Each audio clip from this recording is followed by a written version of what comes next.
اس شادی کا خیال دل سے نکال دے، میں یہ شادی ہرگز نہیں ہونے دوں گا۔ ایک بات تو سوچ، تو کسی کی بیٹی کو گھر سے بھگا کر لائے گا، کیا یہ اچھی بات ہوگی؟ بالکل نہیں۔ جب تک میں زندہ ہوں یہ شادی ہرگز نہیں ہونے دوں گا۔ ناظرین، یہ بحث مباحثہ تمام دن چلتا رہا اور پھر جانب کا جائزہ لیتے ہوئے گہری نیند میں سوئے اپنے باپ کی جانب پیش قدمی کرنے لگا۔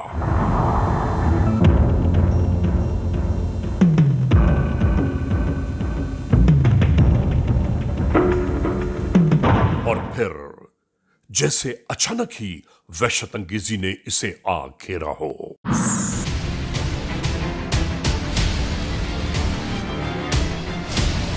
ناظرین، اور دیکھتے ہی دیکھتے وہ فعل قبیح کا ارتکاب ہو گیا کہ جس پر شاید عرش و فرش دونوں کانپ کر رہ گئے ہوں۔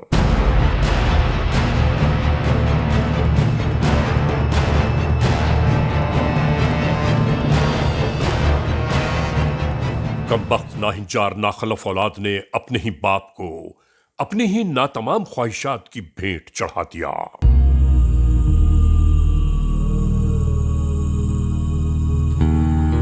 استغفر اللہ۔ ناظرین، ایک جوان سالہ بیٹا جو اپنے باپ کا قوت بازو ہوتا ہے، اسی ناعاقبت اندیش اولاد نے اپنے ہی باپ کو بدترین موت سے ہمکنار کر دیا۔ صرف اور صرف شادی نہ کروانے پر۔ ناظرین، قتل کے بعد گھر میں کیا حالات و واقعات ہوئے نہیں معلوم، یعنی کوئی بہت اہم ترین پیغام لے کر آیا ہے نیٹ ورک کا نمائندہ۔ فوری طور پر اسے بلوایا گیا۔ سر ایک اطلاع لے کے آئے ہیں، بہت خاص بات ہے۔ کیا یہ بتاؤ؟ سر عبدالرحمان نے اپنے باپ کا قتل کر دیا ہے۔ عبدالرحمان کون ہے؟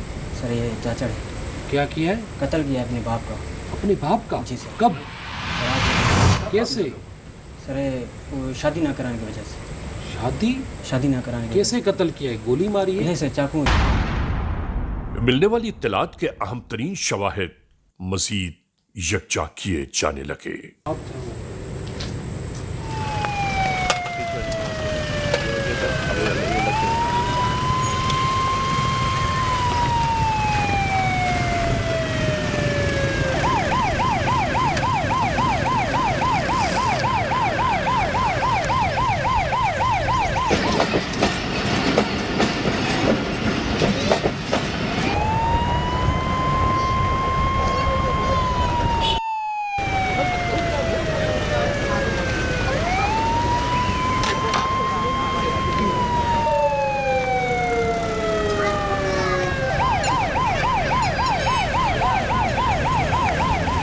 پولیس اسٹیشن میں رات کو مکمل ہونے والی انٹروگیشنز کے بعد، یعنی ایک ایک لفظ سننے کے بعد، قانون کے اہلکار اسے نشاندہی کی خاطر قبرستان کے اس کونے کی جانب لے آئے کہ جہاں وہ بیان کرتا ہے کہ اس کے والد کی تدفین اس جگہ ہوئی ہے۔ دیکھو پکی بات ہے، یہی قبر ہے، اور یہ اس کے ساتھ یہ قبر کس کی؟ کس قدر حیران کن بات ہے کہ اپنے باپ کی قبر پر جانے کے باوجود اس شقی القلب اولاد کی آنکھ میں ندامت، شرمندگی، افسوس کا ایک آنسو نہ ٹپکا۔ ابھی سر اس کے بعد کا کیا پروسیجر ہے اس کی نشاندہی کرنے کے بعد؟ اب یہ ہوگا کہ میجسٹریٹ صاحب کو میں درخواست دوں گا ان ریٹن، جس میں ایف آئی آر کی کاپی بھی ہوگی اور اس کا فرد بھی ہوگا۔ اس کا ہم میمو بنائیں گے کہ یہ کون سے فلاں قبرستان میں فلاں قبر ہے، جس کے آگے فلاں بندے کی قبر ہے، لیفٹ سائڈ پہ فلاں چیز ہے، رائٹ پہ فلاں چیز ہے، اس کی ایگزیمیشن کی جائے۔ ہمیں جو اطلاع ملی ہے، جو ایف آئی آر میں نے لکھا ہے، جو اس نے کنفیس کیا ہے کہ اس کو چاقو لگا کے ہم نے اس کو اپنے باپ کو اس نے شہید کیا تھا۔ کتنے مارے چاقو؟ آپ سوچئے کہ اس ظلم و بربریت کو آپ کیا نام دیں گے؟ اور جس گھر میں ایسی اولادیں جنم لیتی ہوں، اس گھر کے مستقبل کا اندازہ خوب لگایا جا سکتا ہے۔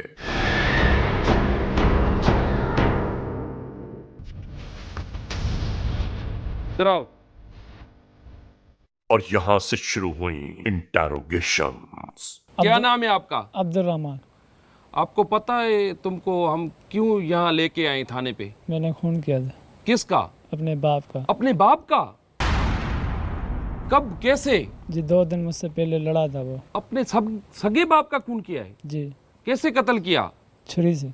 छुरी कौन सी? सब्जी वाली। सब्जी वाली? जी हाँ।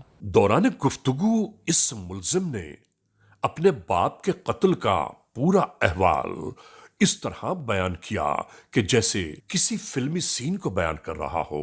न कोई शर्म, न कोई हया, न कोई अफसोस की एक लकीर भी इसके माथे पर न उभरी। कितने वार किए उस पे? 6 वार किए। जी। उसका क्या कसूर था ये बताओ मुझे। ऐसे ही लड़ा था, बस गुस्सा आ गया था। किस बात पे लड़ा था? कोई बात होगी ना आपकी, क्या बात थी वो बताओ मुझे। हिसाबी चक्कर होता है इसीलिए। नहीं, सीधा बताओ, जो बात है वो मुझे बताओ, बस हमें सारा पता है। ये बात घुमा घुमा के नहीं करो, सारी बताओ। बताओ क्या वजह थी, बताओ। शादी के लिए राजी नहीं था। क्या शादी? राजी नहीं था। किससे शादी करना चाहते थे आप? जी किसी और कौम की थी। किसी और कौम की थी? जी हाँ। अबू क्या कहते थे? पहले राजी थे, अब नहीं थे। क्या किया पहले? क्या किया था अबू ने? क्या कहा था अबू ने? हाँ कहा था। पहले हाँ की थी। जी। अब कितने दिन हुई थी तुम्हें एक बोला नहीं करूंगा? 6 दिन हुए थे, 6 साल। तुम्हारे अब्बू का क्या नाम है? मिस्त्री शादाद।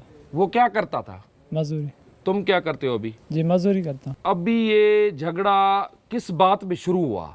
जी ऐसे ही 2 दिन पहले मुझसे लड़ा था, ऐसे ही गालियाँ दी थी। बाप के लिए तो तुम्हें पता है मुसलमान है, कुरान शरीफ में क्या हुक्म है, उसको उफ भी नहीं करने जो कुछ भी करे। आपने इतना काम कर दिया, क्या हो गया तुम्हें? जी हिसाबी चक्कर होता है।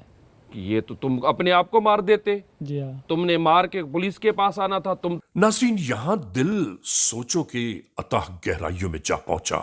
जहन बार बार ये बात सोच रहा है कि वालिदैन अपनी औलाद को किस तरह पाल पोस कर बड़ा करते हैं। नहीं मालूम कैसी कैसी उम्मीदें, कैसी कैसी हसरतें होंगी उन वालिदैन के जहनों में। और खुदा न खास्ता जहां इस किस्म की औलादें जन्म लेती हों, उस घर में सिवाय तबाही और बर्बादियों के और क्या हो सकता है।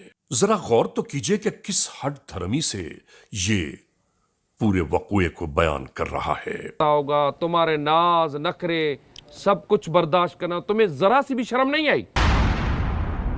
कैसे प्रोग्राम बनाया ये? जी ऐसे ही ख्याल आ गया। कैसे ख्याल आया ये? मुझे ख्याल नहीं आता, किसी और को नहीं आता, तुम्हें क्यों ऐसा ख्याल आया रात को 2:30 बजे? रात को 2:30 बजे क्या हुआ? जी ऐसे हिसाबी चक्कर हो गया, मैंने छुरी उठाई, बस। छुरी कहाँ से उठाई? बोरची खाने से। फिर क्या किया? फिर मैं गया, उसके बाद सोया हुआ था। अब्बू तुम्हारा सोया हुआ था? जी हाँ। फिर तुमने क्या किया? उसको जगाया? ऐसे ही मारा। जब इससे पूछा गया कि इसने इर्तिकाब कत्ल कैसे किया, तो ऐसा लगने लगा कि जैसे गुजरा हुआ एक एक लम्हा इसकी निगाहों में घूम गया हो।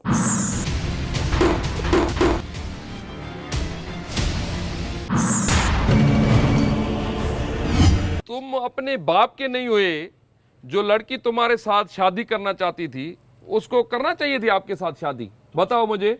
नहीं करनी चाहिए थी ना। जो अपने बाप का नहीं हो सकता वो किसी और लड़की का हो सकता है? जी नहीं। अभी आई लड़की तुम्हारी तुमसे मिलने, अब देखता हूं कब आएगी, कौन से जन्म में तुमसे लड़की मिलती है। अब जाके मिलना अगले जन्म में अपनी प्यारी से। अपने अब्बू का कत्ल किया है ऐसे थोड़ी है तुम अपनी बात दबा दी और सरकार जो स्टेट है सोई हुई है। तूने तो सारी दुनिया को, सारी इंसानियत को क्या सबक दे दिया? डूब के मरना चाहिए तुम्हें। अफसोस, शद अफसोस। ले जाओ इसे बाद में। पाकिस्तान के वो तमाम शहरी जो किसी भी क्राइम को विटनेस करें या उनके पास किसी किस्म का भी कोई सबूत आए, तो अगर वो इस तरह शेयर कर लिया करें तो कई मुल्ज़मान और मुजरिम जो हैं वो कैफ़र किरदार तक पहुंच सकते हैं। पुलिस आइसोलेशन में कुछ भी नहीं कर सकती। पुलिस अवाम के ताउन के बग़ैर बिल्कुल बेबस और तन्हा है। मैं तमाम लोगों से रिक्वेस्ट करता हूं कि आप क्राइम के, जुर्म के ख़ात्मे में पुलिस के दस्त बाजू बने और हमारी मदद किया करें और हमसे इंफॉर्मेशन शेयर किया करें। Criminals most wanted.